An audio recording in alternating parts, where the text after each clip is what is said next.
If you were going to define speed, how would you define it in words? It's just a what over what? Distance over what? Time. It's just distance over time. How much distance I travel in a particular amount of time. And then that gives us our speed. Now in the SI system, the units for that would be what? Meters per second, right? Now we use lots of different units for speed though, like miles per hour, kilometers per hour, but we'll use meters per second. Though in the test you might have to do some conversions, of course, but from miles per hour to meters per second or something along those lines. We also talk about acceleration. Acceleration is the rate at which the speed changes, right? And we said that this was the change in velocity over the change in time. So how quickly does our velocity change, or how quickly does our speed change? Remember, that was in units of meters per second, what? Meters per second squared. So that's like meters per second per second. So in 1 second, how much does my velocity change in meters per second? Meters per second per second. All right. I want to introduce a couple more kinematics equations that demonstrate the relationship between distance, velocity, and time. And then we'll work in class on some problems. And these are sample problems like from the homework or that you might see on Thursday in the quiz. Oh, by the way, for the quiz, I'll send an email announcement about this, but please do bring a Scantron. It's going to be about 12 to 15 multiple choice questions, and you'll have about 30 minutes. All right. I'm still playing around with the format, so like I said, I've never really done this before, so I'll find the appropriate amount of time. But most of those will be just sort of knowledge-based questions, like what's the standard of measurement for the second or whatever, that you should be able to answer really quickly. And then a few of those problems will be simple math problems, like we've been doing with velocity, acceleration, and time. Any questions about the format of the quiz? I want you all to make an A on it, right? Like now is the best time to make A's because you're fresh, and as the semester goes on, you'll get worn down, and you might not have as much time to devote to it. So please make sure you're prepared for it.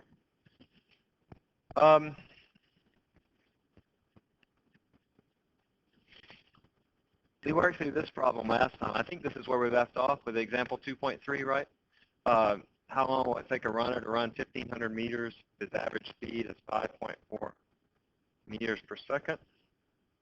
I want to work through some more problems. I want to show you some other equations of motion. And these are called the equations of kinematics. Now on the quiz and on every quiz to come, you'll have all the equations. So don't bother trying to memorize equations. I want you to think more about the relationships. These are the kinematics equations, which, as I said, you'll be provided these on the quiz. These describe just if you have an object that's accelerating, how does its distance and how does its velocity change? So these are our kinematics equations. I have v, that's my speed, is equal to v initial plus my acceleration times time. So if I'm accelerating for a certain amount of time and I have a certain initial velocity, this will give me my final velocity, or my velocity at that particular time. We'll work through some examples using these. And then I also have S is equal to V initial times T. By the way, notice that this is very similar to what we've already seen for average velocity, right? This is just rewritten for the distance traveled, that it's just the velocity times the time. But now we're going to add another term, and that is for the acceleration plus 1/2 the acceleration times the time squared. So if I'm accelerating and I have a certain initial velocity, then this gives the distance that I travel. We'll try to work through these problems, and I'll help you, but I'm going to give you a few minutes head start. A man starts at rest.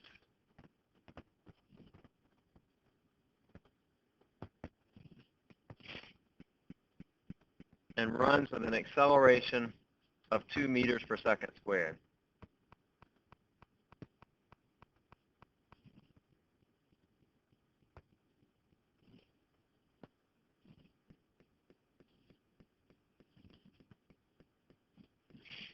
What is his velocity after 5 seconds?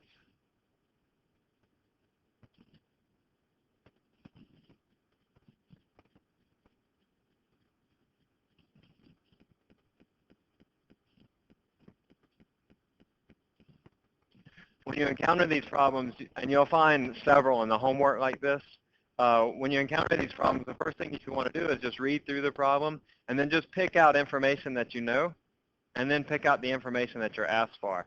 That's your first step, is just to find the information that you know and find the information that you're asked for. So I'll give you all a couple of minutes. You're welcome to work together on this if you like. Consult with one another. What are the pieces of information that you know? I count 1, 2, 3 items that I know. 3 items that I know. And then there's 1 item that I don't know.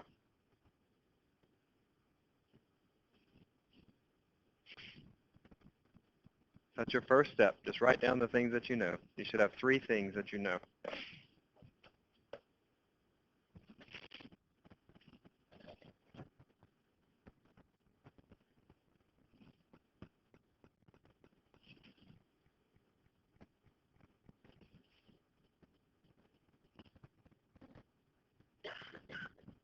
Somebody tell me one of the things that I know. Okay, I know the acceleration. That's stated very explicitly. Acceleration of 2 meters per second squared. There's something else that I know. I know the time. That's what? 5 seconds. There's something that's not stated explicitly, but it's still something that I know. What is it, the third thing? The initial velocity. Very good. What is the initial velocity? How do I know that? It's at rest. So those are 3 things. And there's a 4th thing that I don't know, but I want to know. What is that? The velocity, right.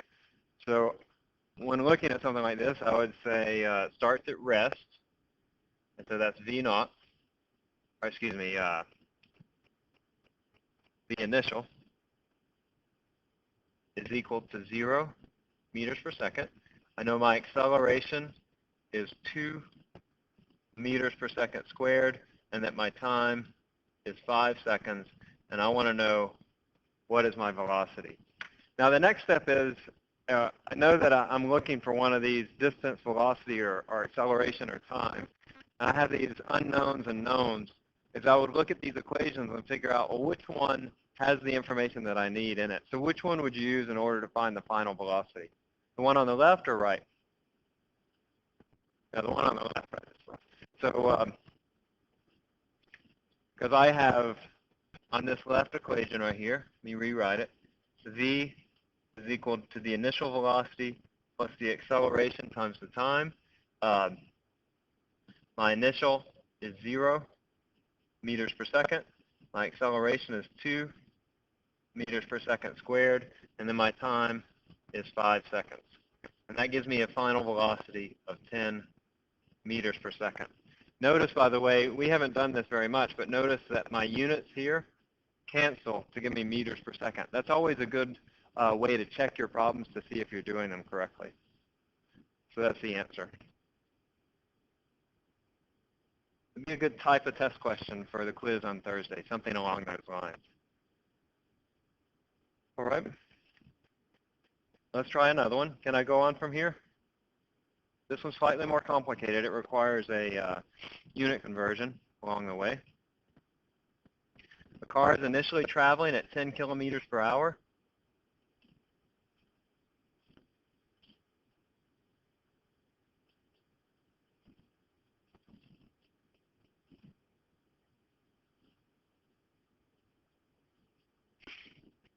For 2 seconds, it accelerates at 10 meters per second squared.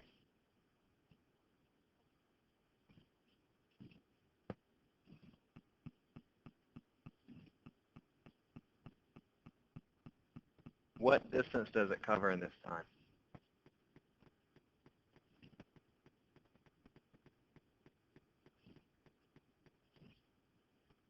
All right, so write down the known things, the item that is unknown, and how you're going to find it. I'm going to go and write your 2 kinematics equations down here, because you'll have those.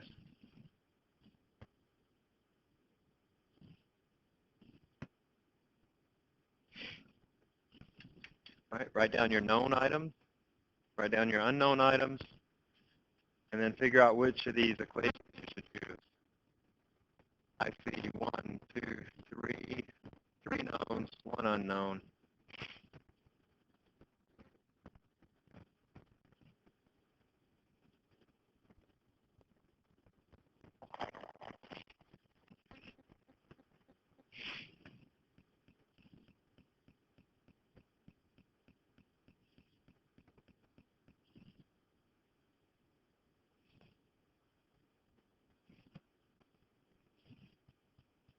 Don't forget to check your units, okay, because you have some mixed units here that you'll need to convert one of those to one else.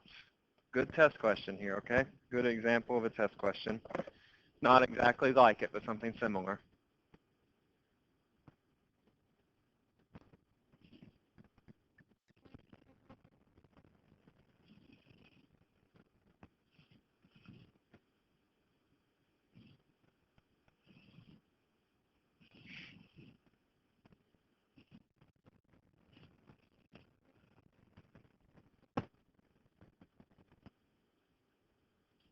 Yeah, Joel? 2 seconds. 2 seconds.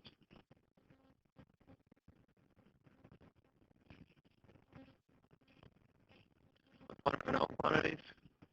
The 10 kilometers per hour, what's that?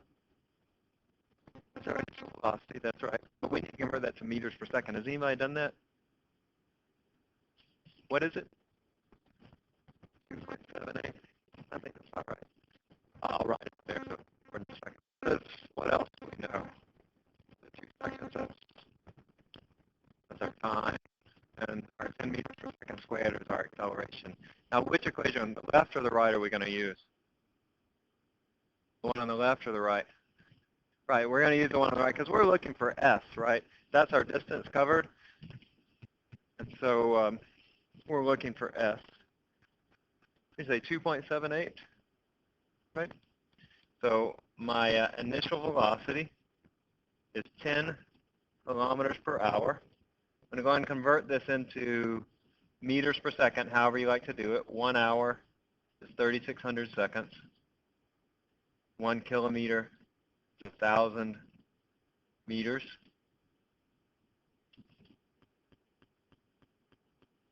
All right, the kilometers cancel, the hours cancel, leaving us with 2.78 meters per second. My time is 2 seconds. My acceleration is 10 meters per second squared, and I want to know S. All right, so I can use this. S is equal to 2.78 times 2 plus 1/2 of 10 times t times 2 squared.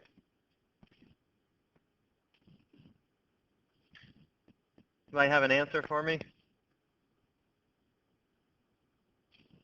What is it? 7.56? Maybe I did my math wrong. Let's see. 5.6. I get 25.6. Is that right? 25.6? Yeah. Is that right? I get a verification? 25.6? Okay, yeah. So 25.6. Guys, if you have trouble just with dealing with numbers in this way, then please come see me. Like if this level of algebra is difficult, then please come see me. We'll work through it. We'll get you through the class. But just you have to tell me that it's a problem, and then we'll deal with it. Okay? But how do y'all feel about something like this so far? Feel okay with it? Yay, nay? Okay. All right. Well, let's I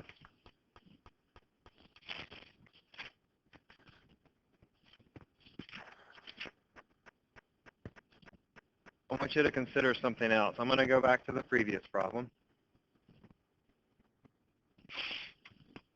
What if this man, instead of, let me just make a new problem.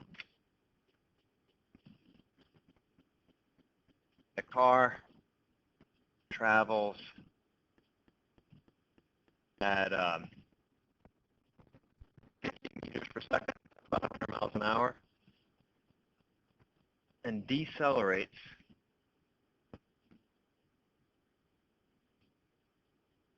at a rate of, let's say, 2 meters per second squared. What is his speed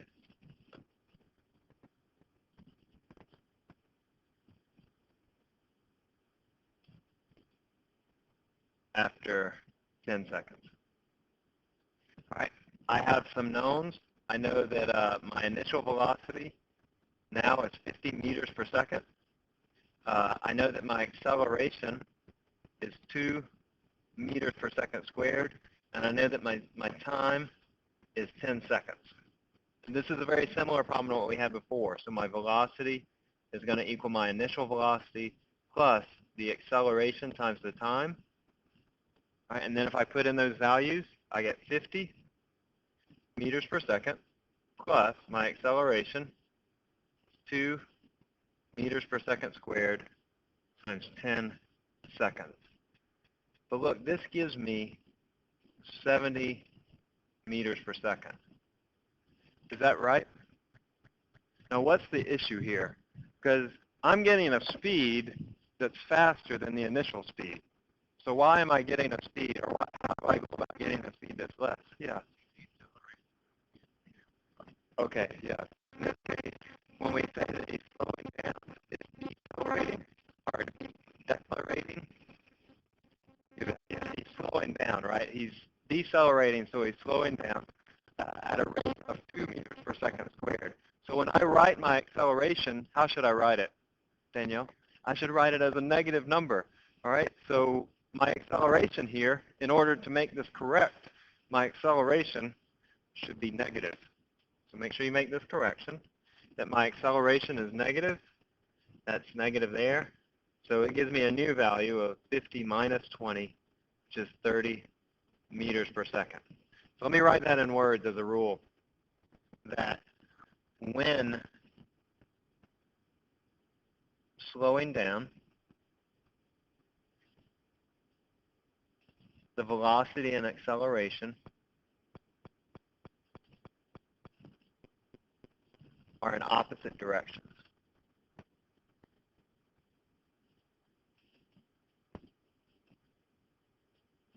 Right? It doesn't mean necessarily that the acceleration is negative. Just because it's slowing down doesn't mean that the acceleration is negative. Can you think of an example when the acceleration is negative? That is, it's accelerating in the negative direction, in the downward or the leftward direction, but it's actually speeding up. Where do I have negative acceleration in the downward direction, and it's speeding up? Right, so look, if I throw this up in the air and it comes back down, it's accelerating as it's coming down, right? But the acceleration is negative. It's speeding up, but the acceleration is still negative. What is the direction of the velocity after I throw this up and it comes down? What's the direction of the velocity? Is it positive or negative? It's negative. When it's slowing down, the velocity and acceleration are opposite directions. So you can say also when it's speeding up, the velocity and acceleration are what? In the same direction. So when I throw this ball in the air and it comes back down, it's traveling in the downward direction, but it also in the negative direction, so it has a negative v, but it also has a negative acceleration, so it's speeding up. So let me write that in words as well. When speeding up, the velocity and acceleration are in the same direction. You'll see that in your homework. It comes up where you have some positive or negative accelerations.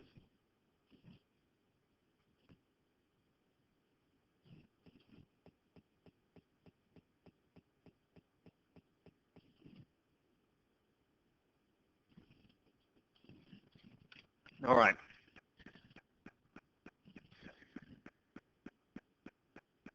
Remember last time when we did that graph, let me see if I can pull it up, where we had the folks that did the timing,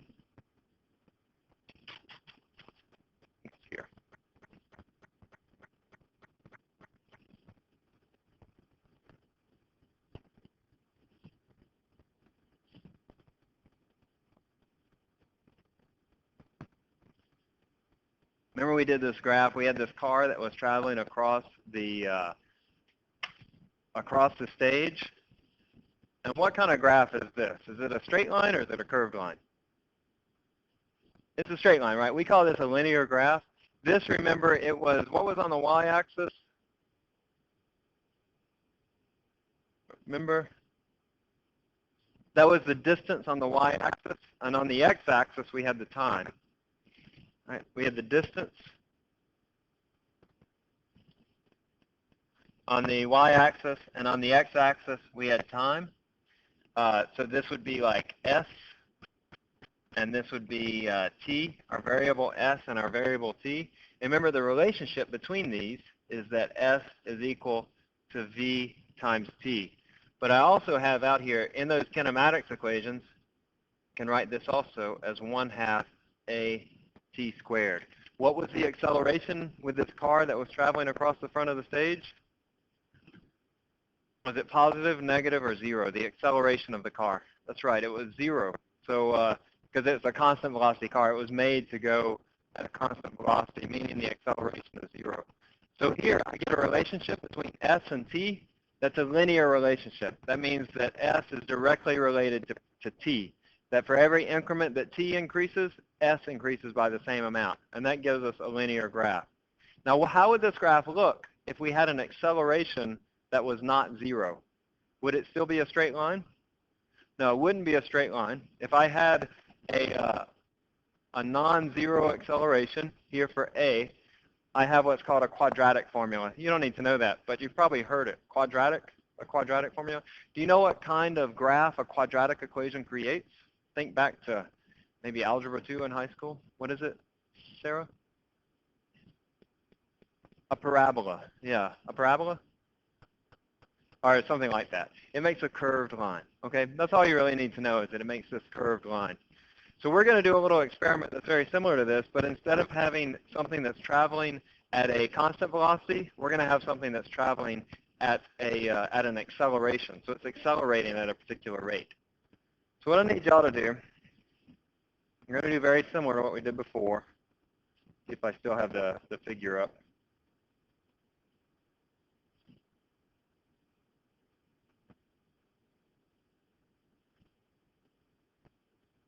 And what we're going to do is we're going to have, I need, gosh,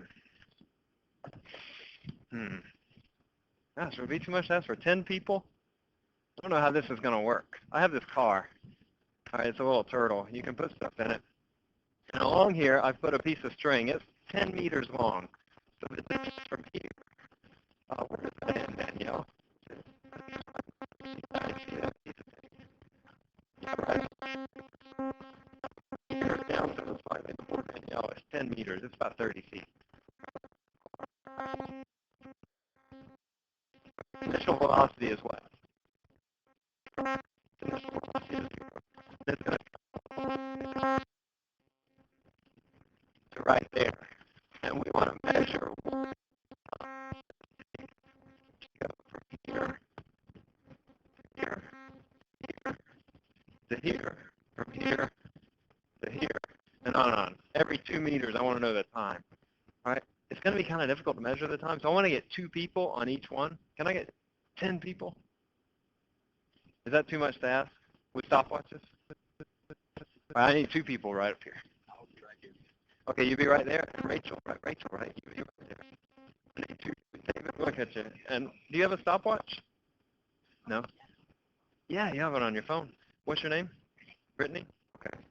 So Rachel and Kyle, we're going to, after I pass that first part, we're going to measure the time that it stops right there. And then Brittany, you and David, you're going to measure the time that it passes right here. So I just want to know the time that it goes from there to there. So let's do it that way. We'll measure the total time. So instead, you're going to measure the time right from the beginning until it gets to here, the total elapsed time. Is that clear, Brittany? It's Kelsey, right? I need somebody. All right, Jaslyn, you might want to come sit down here for just a minute. So Kelsey, you and Jaslyn are going to from the time it passes that first blue mark, and I'll give y'all like a Yelp or something when you start, and then you're going to stop it when it passes right here. All right? And, of course, you have a stopwatch, right? Tarion, do you have a stopwatch? Are you going to do it? Okay, either one. It's up to y'all. Okay, what's your name? I forget. Andrea Weiss, right? So y'all are going to stop it when it comes right here. I'll give you a Yelp. You start it down there, and then you stop it here. And then Joel, you're going to do this. And Tarion, can you do this one? You might want to sit right there for just a minute. When do I start it? You're going to start it when it starts up there at the very beginning. I'll say like go or whatever, and then stop it when it gets right here. All right? I think that might be easier timing. All right. All ready? Everybody got your stopwatches ready? And we're doing 2 each because we're going to average your times together because it's going to be kind of difficult to get these exactly right. Ready? You getting your stretches in?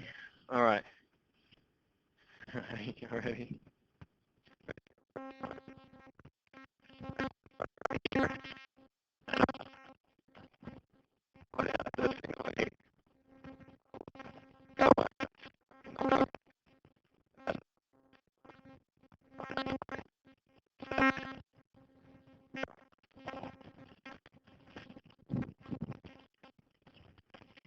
Oh, 3, 2, I'm sorry.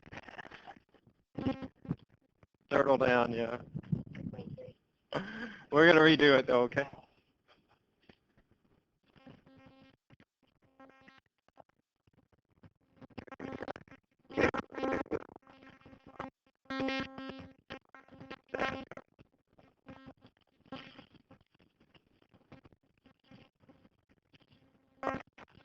I got all your stops.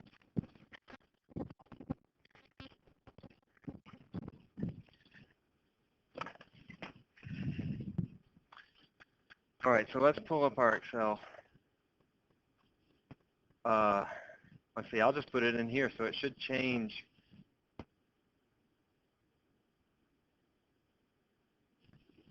All right, what was that first time? I'm sorry, what? Both of you got that? Okay, so yeah, good. Equals 1 point.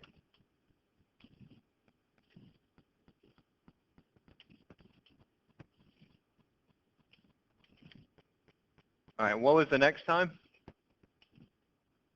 I had 2 times. Who was that, David? 2.8? I'm just taking the average of these. What's the next one? 3 point what? Okay.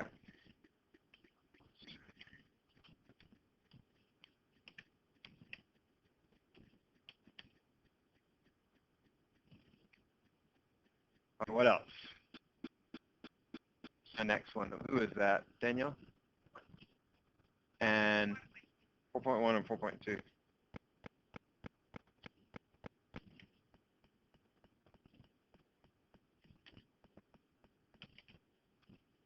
And the next one?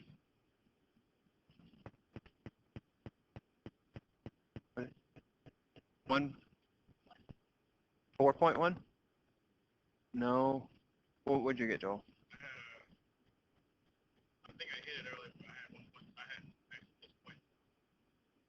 I think I hit it earlier. Okay, no, we want the total elapsed time, but let's see, you had just time for that last 2 meters?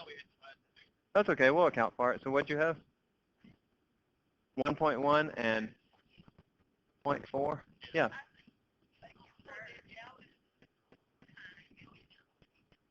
Yeah, I was wrong. That's okay. We'll just leave that off. But you had 1.1. No, I just 1.1. All right, I'm going to leave those times off because something seems a little fishy with them, and I'll have to account for them. Let's just take this off.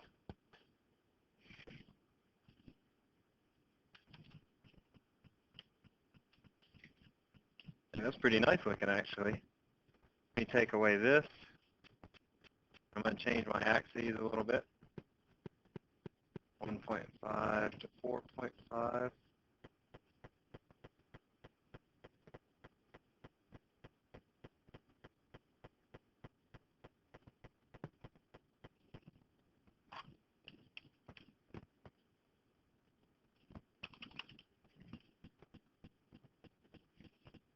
2 to 8.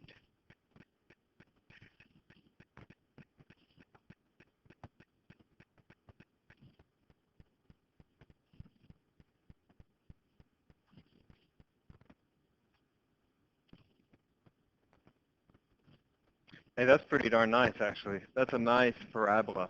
So you see it's no longer a straight line.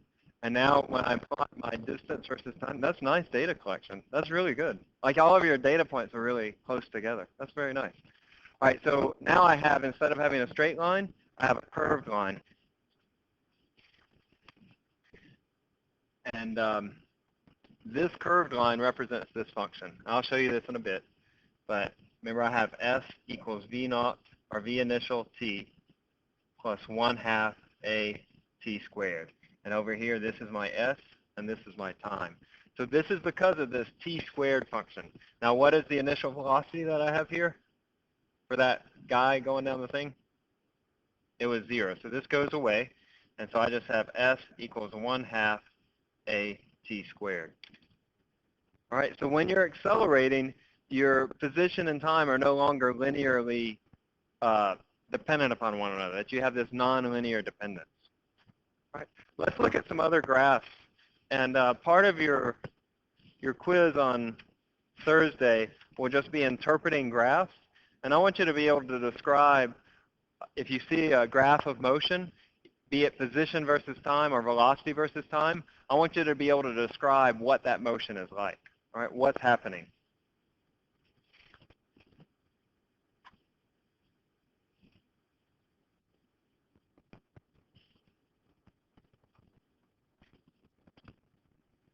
All right, so I want to plot some functions. I'm going to plot the position versus time, S versus t. And I also want to plot my velocity versus time. Velocity versus time. Well, let's take this scenario. You're plotting my position and my velocity. It's like this for, I don't know, 5 seconds or whatever. What does my position versus time graph look like? Position versus time. It's a straight line. All right, is it a straight line like this, sort of going up or down, or is it just straight across? All right, just horizontal, right? Because I'm just staying in the same position. So let's say that I was at a position, I don't know, 2 meters or whatever. I stay in that position for the whole 2 meters. So my graph would look like this. What would my V versus T graph look like? My velocity versus time graph? What is my velocity when I'm just standing there? It's 0, right. So my velocity versus time graph, if this is my origin, is just going to look like that. So this is just standing in one place.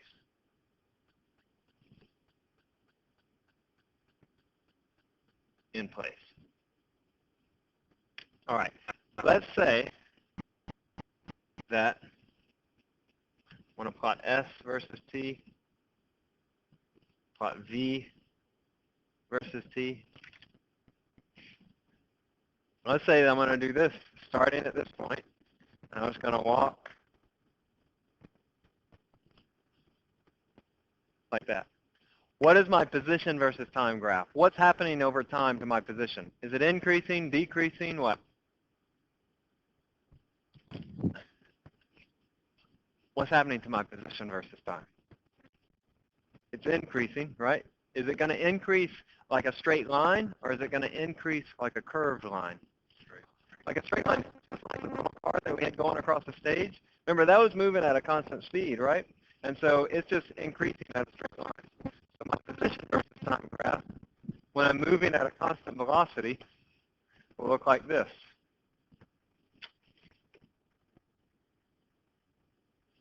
And my velocity versus time graph is also going to be a straight line, but what kind of straight line? Is it going to look like that, or like that? It's going to be a horizontal line. Because whatever my velocity is here is constant, is going to be represented over here as a straight line. Let me draw it for you. Hey, Faith. So my velocity versus time graph will look like this. All right, this is moving at a constant I didn't say this, but it's very important, positive velocity.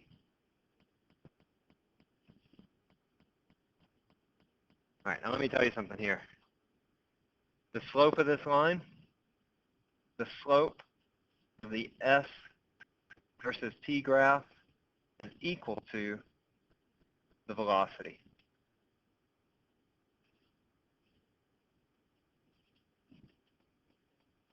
Remember velocity, average velocity was S over t.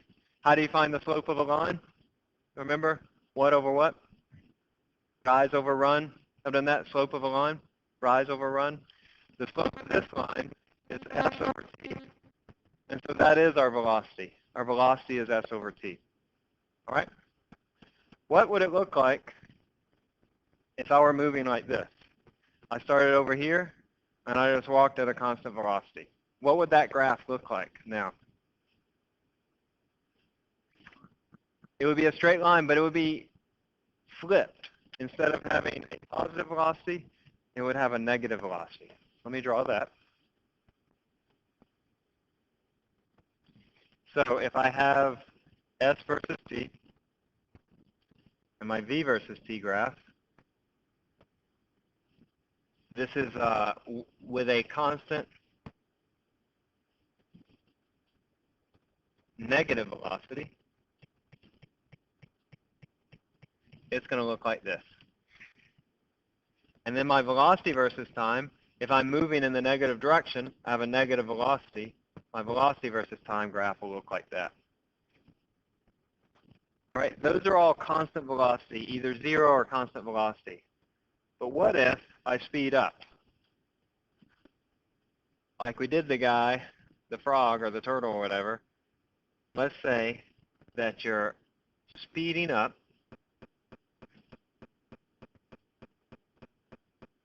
with a constant acceleration, a constant positive acceleration. What is the S versus t graph going to look like? I'm speeding up with a constant positive acceleration. What is the S versus t graph? What's going to be happening if I'm speeding up? What's going to happen to the slope of the S versus t graph? The position versus time. What does the slope of the S versus t give? It gives the velocity. So what's going to happen to that if I'm speeding up the slope? Right, it's going to start to curve up, right? This is a slope of 0. This is a bigger slope. And this is even a bigger slope. So the slope of that graph is going to start out small, and then it's going to curve upwards, just like this turtle right here. All right? The turtle that's zoomed down the hallway. So if I'm speeding up with a constant positive acceleration, my S versus t is going to look just like what we had over there.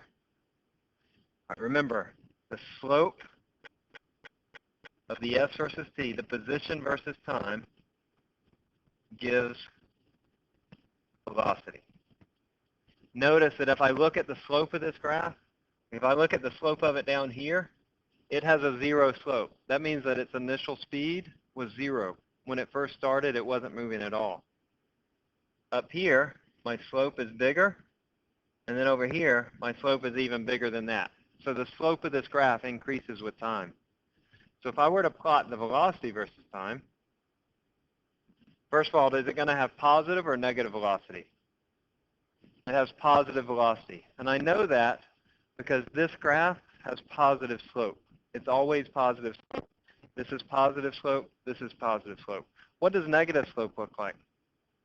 It looks like the other way. I'll show you an example of that in just a second. That'll be our last example. All right, so it's going to have a positive velocity, and it's going to be an increasing velocity. So my graph of the v versus t is going to look like this. Now, the slope of the s versus t gives the velocity. The slope of the v versus t graph, the velocity versus time, gives, what do you think?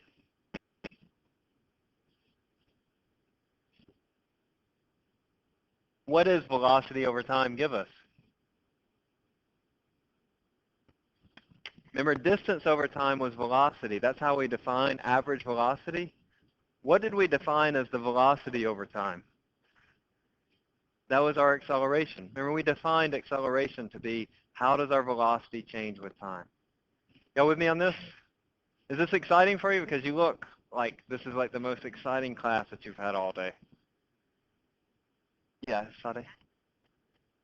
Yeah, of course. Yeah, you can use a calculator. And you'll need it for a few problems, but most of the problems you won't need a calculator for. Hey, you're left-handed too, aren't you? How many? Yeah, you too. Lucas? Gosh, we have a lot of left-handed people. That's at least 4 that I know of, including me. Actually 5 including me. What was the slope of the v versus t? That gives us what? Acceleration, right, forgot. So it gives us the acceleration.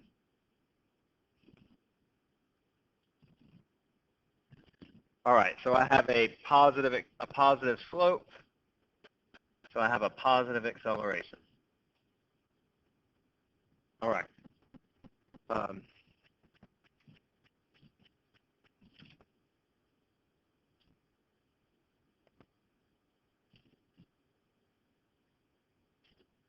Let's do a couple of v versus t graphs. I want to do 2 scenarios. How does my v versus t graph, if I take this ball, I want you to describe in words what happens to the ball if I throw it up in the air and then catch it. What happens to the velocity? I have 3 segments basically. I have the first segment going from the top or from the bottom to the top. What's happening to its velocity? It's slowing down, right? It's initially fast because I give it that little bump right at the beginning. It's going fast, and then it comes back down. So from here, going up to the top, it's slowing down. Initially fast, slower, slower, slower, slower, slower. What happens at the top? It stops. So it has a velocity of 0 at the top. And then what happens as it comes back down to the speed? It speeds back up. Now, if you think about this in terms of the acceleration, and we'll get into this soon, the acceleration due to gravity, which we'll get to soon, is always negative. It's negative 10 meters per second squared. So how do you tie that when it's all slowing down, speeding up? How are the velocity and acceleration related directionally in the first part, in this first segment? Are they opposite, the same direction, or what? They're opposite, right? The acceleration is down, and the velocity is up. So what happens when the velocity and the acceleration are in opposite directions? What's your name? Courtney? You know Courtney? No? Jen? Oh, no, y'all know. Come on. What happens when my velocity and the acceleration are in opposite directions? It slows down. What happens in the first segment of this? It's slowing down. Y'all know that, I think. Okay. Now, in the second segment, it's doing what? When it comes back down again, it's speeding up. And there, the acceleration is still negative. What's the direction of the velocity? Is it positive or negative? Brittany? No, it goes up, and then it's traveling downward. What is down? It's negative, right? So when it's coming down, it has negative acceleration and negative velocity. If you're in the same direction, it's speeding up. All right? You with me?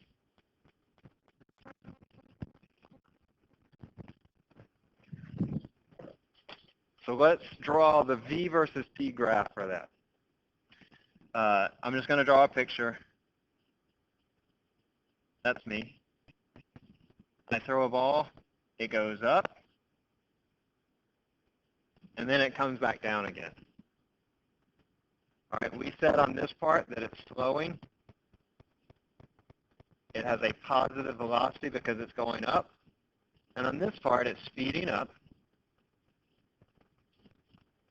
It has a negative velocity. And up at this point, it has a velocity equal to 0. So I want to draw the v versus t graph, the velocity versus time. Initially, it has a big positive or negative velocity. Right when I throw it up, it has a big positive or negative. It's going up, so that's positive, all right? So big positive velocity. At the very initial point, my velocity, my data point is going to be right here, all right? At some point, when it gets up to the top, what happens to the velocity? It goes to 0. So at some point over here, I get another data point over here. And then when it returns to my hand, it has a velocity that we'll see in a later chapter is the same as what it left with. How about that? That if I throw it up at, say, 2 meters per second, it comes up, and then it comes back down at 2 meters per second. All right, we'll see that later. But what is the direction of that velocity when it comes back to my hand? It's negative because it's traveling downward. So at the very end, I have a velocity that's negative right here. So it's going to look like that. Is it going to be a curved or a straight line? Curved or straight? Remember the slope of a v versus t graph, what does that give you? Let's see, I have to think about the variable. So slope is rise over run. This is a v versus t, so that's velocity over time. And so the slope gives me the acceleration, right? Because the acceleration is velocity versus time. Okay, so the slope of this should be acceleration. And what is my acceleration? I sort of said this, but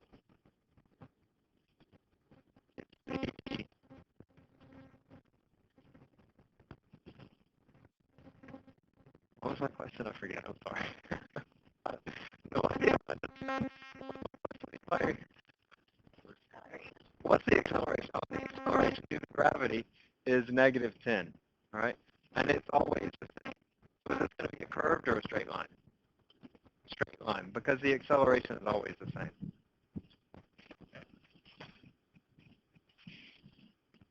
All right, so I'm going to have a straight line here for throwing a ball up, and then it comes back to you. The slope of this line will equal the acceleration.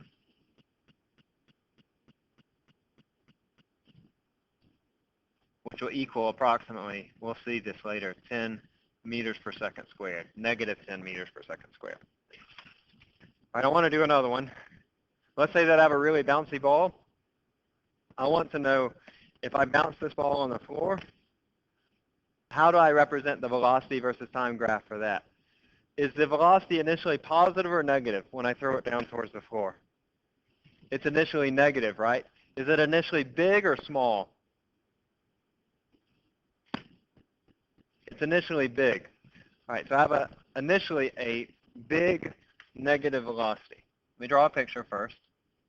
This is the blue me. I'm going to go down. It's going to bounce and come back up to the same point.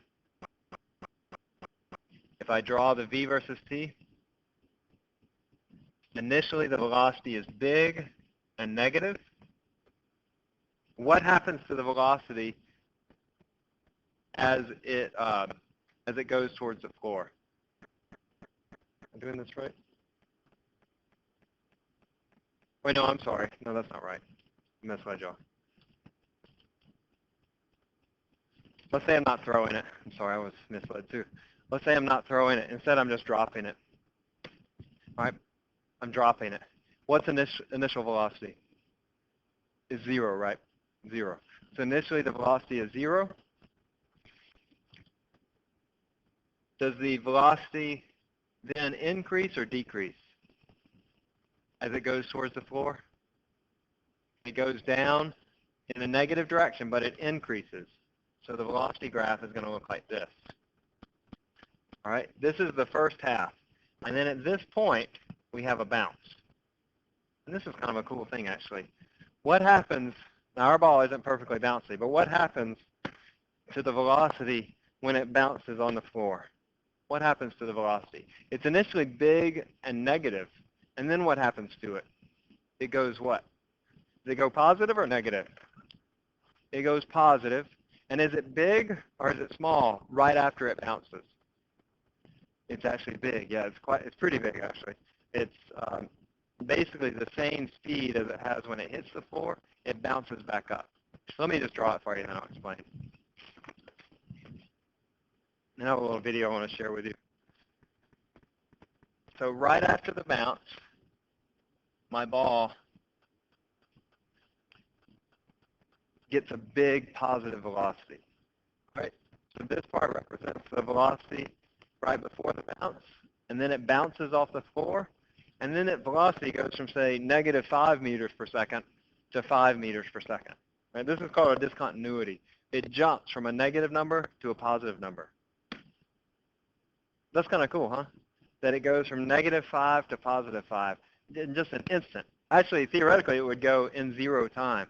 But in reality, the ball deforms, and it takes a moment for it to shift and go back the other direction. All right. You should be familiar with these two types of scenarios, throwing a ball upward and then bouncing a ball on the floor, and be able to identify the velocity versus time graph. You also need to, on the previous ones, be able to describe the velocity, whether it's positive, negative, increasing, for an S versus T and a V versus T graph.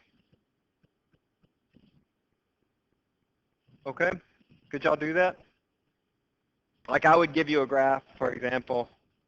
I might give you a graph. I don't know, I haven't made out the test yet, but something like this, and ask you, is this a positive, negative, or 0 velocity? And of course you would say, this is a negative because the slope is negative. Or I might give you a graph like this one and say, is this positive or negative velocity? And you would say positive velocity. Is it increasing or decreasing? And you would say, well, you wouldn't say anything, but you would write increasing, right? All right. I have a little video. This is just sort of a brain break for y'all. I know that this gets dry. But it's kind of interesting because he's talking about free fall, and we'll get to this a little bit today, I think. And it's about the high jump. Anybody ever do the high jump in like high school or whatever? Well, this is about the high jump, and the high jump has actually evolved over time. Used to, the high jump, they did it differently. Well, I'll just let them say it's kind of cool.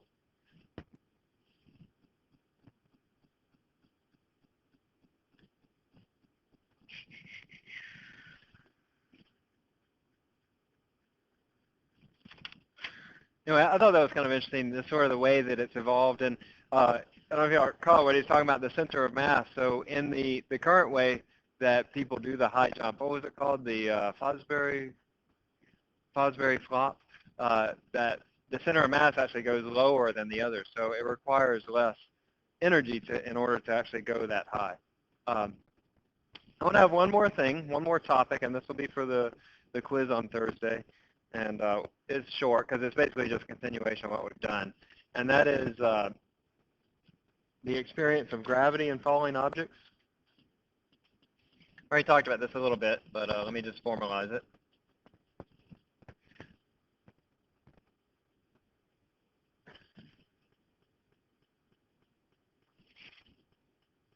In this concept of gravity, we're going to talk about free fall, or we have talked about free fall.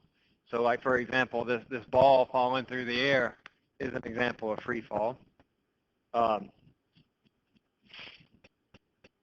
And free fall just means that an object is falling, is an object that is acted only upon by gravity. An object falling and acted upon only by gravity.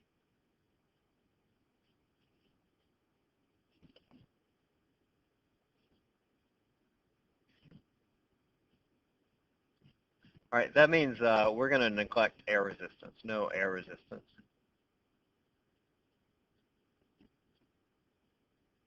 And you might think that's not really fair, but it is fair and typical, especially if you have something that's small like this tennis ball and round that cuts through the air really quickly. The air resistance is pretty small. All right, if you have things that are bigger, like people on bicycles or people running or whatever, the air resistance is not negligible. But many times it is. Objects in free fall.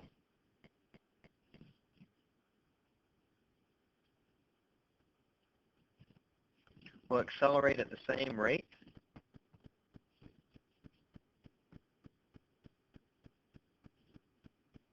regardless of their mass.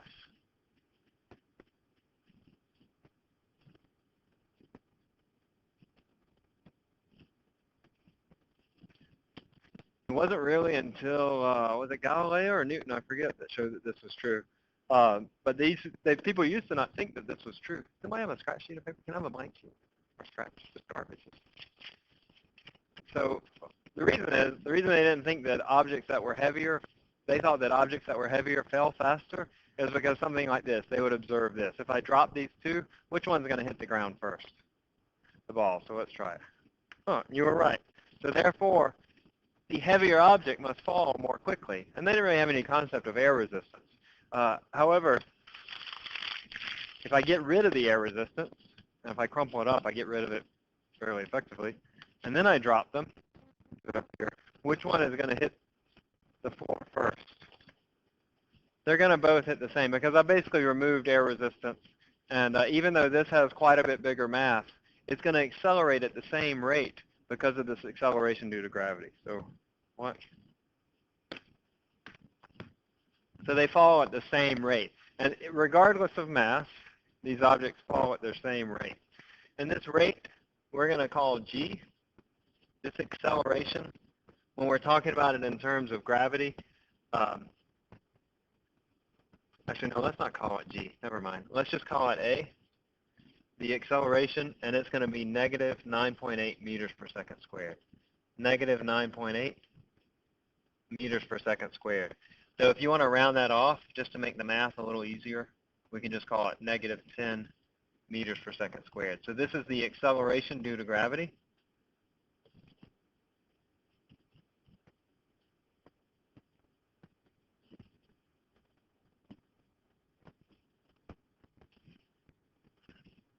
And then all these examples that we've done with kinematics, we can apply them here as well. So let's say, let's do a quick example. Let's say I drop a ball.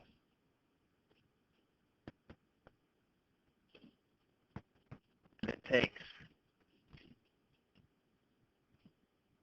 2 seconds to reach the ground.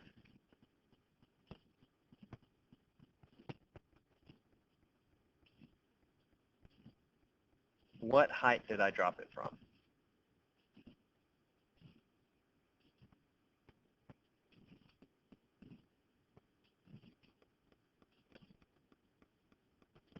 All right, so I take a ball or some object, and I drop it in this direction. It falls. What's its initial velocity? Just take it, I drop it. Initial velocity is going to be 0. My acceleration is going to be negative 9.8 meters per second squared. My time is given. It's 2 seconds. And I want to know what is the displacement. I want to know what is S. What height did I drop it from? We have a homework problem very similar to this. Remembering my kinematics equations, I'm going to use this one. S is equal to V initial times T plus 1/2 AT squared. This term can go away because it's equal to 0. And then I can solve for S. So S is going to be 1/2 of negative 10 times 2 seconds squared. So that's negative 5 times 4, negative 20 meters. All right. What does it mean that my displacement is negative? What does that mean? My displacement is negative. That's right, it's down. So what I've done there is I've said that this is my 0 point, and so down there on the floor, which is below this point, is going to be a negative value. All right? We're almost done. Just hang on a couple of seconds.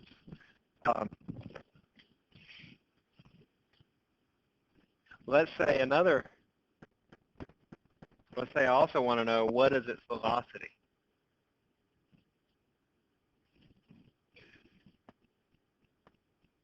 At the ground. You could also solve for that. I could say V is equal to V initial plus A times T. That's equal to 0 plus a negative 10 times 2 seconds, negative 20 meters per second. You see, every second that this is in air, it travels an extra 10 meters per second in velocity. And if I drop it and it takes 2 seconds to fall, then it's going to be traveling 20 meters per second. Why is it negative? what's the direction that it's traveling? It's traveling downward, so that's why it's negative. I think y'all are thoroughly toasted. Am I right about that? Y'all look zonked out. That's going to end the material for the quiz, which is on Thursday. And we'll have, 15 or 20 minutes to review on Thursday, but we're also going to begin new material in Chapter 3 for forces, but not a whole lot of material. And then I'll give you a quiz. You'll probably have assigned seats for the quizzes, but just go ahead and take your seats when you come in. We'll deal with that. I'm not sure how we'll do it. What do you bring on Thursday? Yeah, please bring a Scantron, okay? And you can use a calculator. You'll need a pencil. All right, y'all have a good day. It's Brittany, right? What's your name?